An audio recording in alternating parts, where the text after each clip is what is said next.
Let's you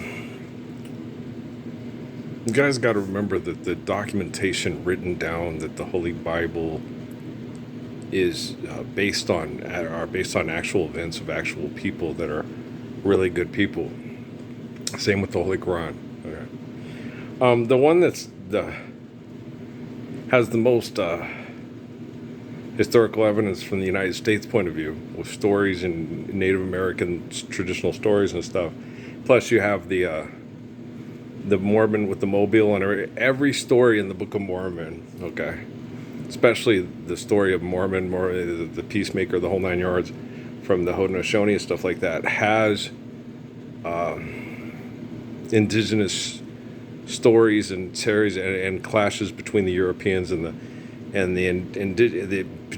there's lots of evidence, okay, to support that Joseph Smith had revelation of these stories, because you didn't have YouTube, you didn't have a library, okay. The story about the Spanish coming over with the Mobile people, and that's the story from the Book of quote Mormon about Mormon. The story of Leif Erikson, they didn't teach that in schools, okay. What you guys don't understand is when he's sharing all these stories that he has through revelation and prayer, these are stories that are not he's not like the lady on the PBS NewsHour going the 40 acres and a mule. Let's tear open the scab and get everybody pissed off. You should have oceanfront property and be a multi-billionaire right now instead of living the Lord's Prayer. Okay, but you really love what you're doing, right? That's what the guy on the freaking PBS NewsHour. You love what you're doing. It was the labor of love, what you did. It's like, guys, now, if that lady that does that on PBS doesn't know I exist, okay, and she's completely ignorant and being manipulated by all those foundations, and the Cunard and all that crap, and the Carnegie Foundation and stuff, then, I'll take care of it. You'll be innocent. You're manipulated by your ego, but you didn't know. You didn't know any better. You didn't know Parsons was on Facebook and YouTube. You didn't know he claims to be he claimed to restore the meaning of the word Messiah, and not turn it into a magic show and a dinner and a show and a stupid professor from Harvard who's got his head up his ass, just like our former presidents and our current presidents. Yeah, they all have their heads up their ass. And when you look at people, they were making fun of Trump's kids last night, and who else was the one? Some guy I don't know from Los Angeles who was talking about Joe Biden and the way he was saying his name. They're making fun of it on Kimmel. And I actually laughed. I don't know why, but I sat and laughed when they did the things to see who's high, who's been smoking marijuana. That made me laugh. And then the guy who came out that did the letter with the great Bendino or whatever on Fallon, that also made me laugh. I'm like, girl, gosh, you have brain damage. Okay. But we are all affected by one another, okay? And Donald Trump's kid is just like his dad. He's a chip off the old block, right? And Biden's kids are too, okay? They just don't want to be politicians. They want to live in the fast lane and live the good life. They just don't want to have to do it the way their dad does it. Just act like that's not happening. Okay.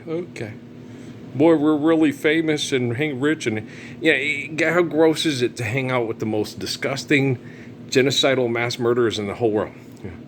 Like, look at that end of that freaking, the whole, Wakanda movie. When I sit there and criticize it on Facebook, and the one guy, it's not based off the fucking comic book.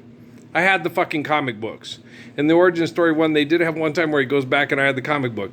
There's this witch lady who tries to take over Wakanda with this big, long-haired, Samson-like black dude that's supposed to take over for T'Challa's tank. And they have dinosaurs and they come from another... it's nothing like... No, there's no CIA. And when they have, what's-his-face, the dude with the claw or whatever, the one with the vibranium arm and stuff like that kills T'Chaka or whatever, that's totally different too. That story is complete propaganda based off of our old cartoons that people used to try to make people that were oppressed through economic conflict feel like they could be heroes too. Okay, and we don't need that. Okay, It's not necessary anymore. We had Haile Selassie. We had Ralph Earl Parsons Jr. redeem the teachings of Haile Selassie. We had Ralph Earl Parsons Jr. Validate the teachings of Judah Krishnamurti and G.T. Suzuki. We already had all that stuff. It was done, and I was put under the most intense manipulative scrutiny ever inflicted on a human being. Okay? From the lower middle class that's supposed to save the lower middle class from the upper class. And I did it. Okay? And it's done It's a done deal. Okay. And so now you're just looking at a bunch of brain chemical addicted assholes trapped in hell that don't want it to end. All right. Have you ever watched some of those? I watched some of it the other day. Oh, God, totally drove me crazy. The Hunger Games. Oh, gosh. They're like... And drama moment. I've watched it before when the guy was screaming and yelling, "I hate red, I kill it." And you're like, okay, this drama is over the top in this thing. Who came up with it? Okay. I do like the Harry Potters better. They're tolerable. No, I couldn't watch the Twilights. They were intolerable. And I watched Louis and Lestat. Stephanie was really into it with Pitt and Cruz. And it was like, I kind of get it. Not really. Supermodel vampires. It's very superficial and frivolous, and I want to live forever and be sexy and be a good sexy vampire, not a mean sexy vampire. And it's like, yeah, gosh. Okay, well, we could be having sex right now instead of watching these egotistical idiots have sex, cloning sex fantasies for Anne Weiss's Relativity. Okay, we could be enjoying each other. So we could be affectionate. Sex and affection is very important to human beings. Sexuality and affection, yes, it's very important. Okay. When you have somebody engaging in sexual activity of you, even if you're two homosexuals having sex, you're still having a person that say that they want to reproduce and live on planet Earth through you, through acts of sexual contact. So sexuality and affection is very important to a human being. Physical existence. You don't become a monk. The only reason you become a monk or a priest is because you don't want to stay alive. You want to go to a magic place because you hate life, because you can't be as good as Jesus or David or Solomon. And when you live the ways of Jesus or Solomon, you don't have to be as good as them. You can live in a world where, and you'll have better resources. Well, you'll shepherd the planet better and be healthier. Okay, you just can't. In time. Okay, physically will radically change, and you won't have to sono bellow yourselves. And like I was watching, they had an advertisement from El Paso with these obese Hispanic people partying on top of this hotel where Rock Hudson and Elizabeth Taylor partied and all that, and they're feeling and looking sexy and hot and cool because they hang out where all the sexy, hot, cool people hang out. And it's like, you're not part of their club. You guys are like Chuck and Brian supporting Rush Limbaugh back in the 90s. When we were sitting there and we were a bunch of white guys talking about politics in the back room of my job at Sam Goody and Fiesta Mall. And Adam looked at us, you got to admit Rush is right. And I sat there and went, yeah, I admit it, Rush is right. And Sean, the guy who looked and kind of acted a lot but way cooler than the teacher on Beavis and Butthead and didn't wear the tie-dye t-shirts, sits there and looks at it and goes, E2, Ralph. He goes, Earl, Judas. And I'm like, no. I go, yes, we're all white middle-class kids, lower middle-class kids. If Rush things, the way Rush wants everything, it works out great for all of us.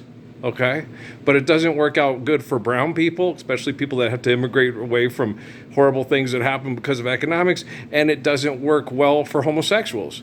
And so it worked great for all of us, except for you, Chuck, because they ain't going to accept you and your Brian in the Rush Limbaugh Club. And Sean goes, I knew it. I knew you were going somewhere with this. It's like, yeah, because it's Saturday and there's nothing better to do. Let's fuck shit up. We said, we're not going to kill those old people. We're not going to do it. They were evil children because they would not do as they were told. Yeah, this Sean introduced me to King Missile. They made me laugh. Yeah, a lot of sick things made me laugh. You know what makes me laugh now? Remembering the cuteness of Noah and Emily and Kate and them being cute with Crumb and Patrick being cute and Corey being cute.